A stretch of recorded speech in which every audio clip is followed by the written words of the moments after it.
არავინ იცის, რას გრძნობდა მაშინ გიორგი სააკაძე, როდესაც მარტყოფის ბრძოლის წინ შაჰ-აბასის ღალატი და სამშობლოს დაცვა გადაწყვიტა. ან რას ფიქრობდა, როცა საკუთარი შვილი პაატა გარდაუვალი წამებისთვის სამშობლოს სანაცვლოდ გასცირა. მართლაც ძნელია მისი ცხოვრების ერთმნიშვნელოვნად შეფასება. ტაშისკართან სააკაძის სარდლობით ოსმალთა ჯარზე მოპოვებულმა ბრწყინვალე გამარჯვებამ კიდევ უფრო გაზარდა მისი ავტორიტეტი. 1611 წელს ლუარსაბ მეფემ იქორწინა სააკაძის დაზე. ამ ქორწინებამ კიდევ უფრო გააძლიერა მისი მდგომარეობა, მაგრამ ასევე გააძლიერა მის მოშურნეთა რიგები. ამიტომ თავადებმა განიზრახეს მისი გზიდან ჩამოშორება. მათ მეფე დაარწმუნეს, რომ სააკაძეს მისი მოკლა ჰქონდა განზრახული და დედოფალთან სასწრაფოდ განშორება მოსთხოვეს. დიდი ჭოჭმანის შემდეგ ლუარსაბი დათანხმდა. სააკაძემ შეიტყო შეთქმულების ამბავი და ოჯახთან ერთად ირანში გადაიხვეწა. ამასობაში შაჰს კახეთიდან უსიამოვნო ამბები მისდიოდა. კახელები თითქოს აჯანყებას აპირებდნენ. 1624 წლის ბოლოს შაჰმა სააკაძე და მისი სიძე ზურა ბერისთავი ირანში გაიწვია და მოკლე ხანში ქართლ-კახეთის საბოლოო დასაშოშმინებლად უკან გამოუშვა ყარჩიხა ხანის არმიასთან ერთად. მაგრამ შაჰი ბოლომდე მაინც არ ენდობოდა სააკაძეს.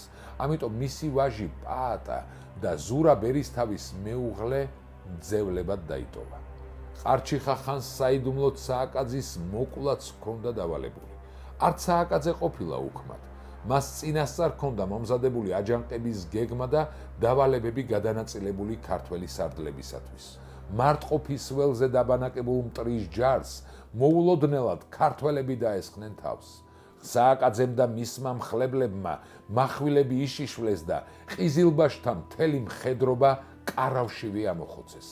სარდლების გარეშე დარჩენილი ჯარი აირია და უწესრიგოდ დაიწყო უკან დახევა. ქართველები დაედევნენ და დიდი ზარალი მიაყენეს. რამდენიმე დღეში ქართველებმა კახეთიდან და ქართლიდან მტერი სულ გარეკეს. მხოლოდ თბილისის ციხე რჩებოდა ირანელთა ხელში. განრისხებულმა შაჰ-აბასმა უპირველეს ყოვლისა სააკაძის ვაჟი პაატა მოკლა და მამას მისი თავი გაუგზავნა. სააკაძემაც რა კი ირანს უღალატა, სხვაგან უნდა ეძია დახმარება და ეს სხვაგან კი ოსმალეთი იყო. სტამბოლში მიიწვიეს, მაჰმადის სჯული მიაღებინეს, თან ყარამანიის, ანუ ყონიის ბეგლარ ბეგობა უბოძეს. ყონიაში მოურავის თანმხლები პირები ცუდად იქცეოდნენ. ადგილობრივ მოსახლეობას ძარცვავდნენ. დიდგვაროვნებსაც კი აბუჩად იგდებდნენ, რითაც მოურავს სახელს უტეხდნენ. ამათი თავაშვებულობით შეწუხებულ მოსახლეობას მიუმართავს ხუსრევ ფაშასთვის. მისი ბრძანებით მოურავი უფროსი ვაჟითა და თანმხლები აზნაურებით ალეპოში მიიყვანეს.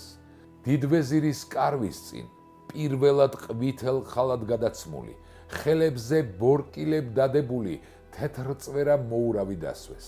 შემდეგ კი მისი შვილი და 40-50 მხლებელი. ყველას თავი მოკვეთეს. გიორგი სააკაძეს თავის მოკვეთის წინ ისე ხმამაღლა და უღრიალია დიდება საქართველოსო, რომ ალეპოს კედლები შეზანზარებულა. დაგვიწერეთ კომენტარებში, რამდენად სწორად არის შეფასებული მისი ღვაწლი. მოიწონეთ ეს ვიდეო და გაუზიარეთ, რაც შეიძლება ბევრს, რათა ყველამ გაიგოს ამბები საქართველოსზე.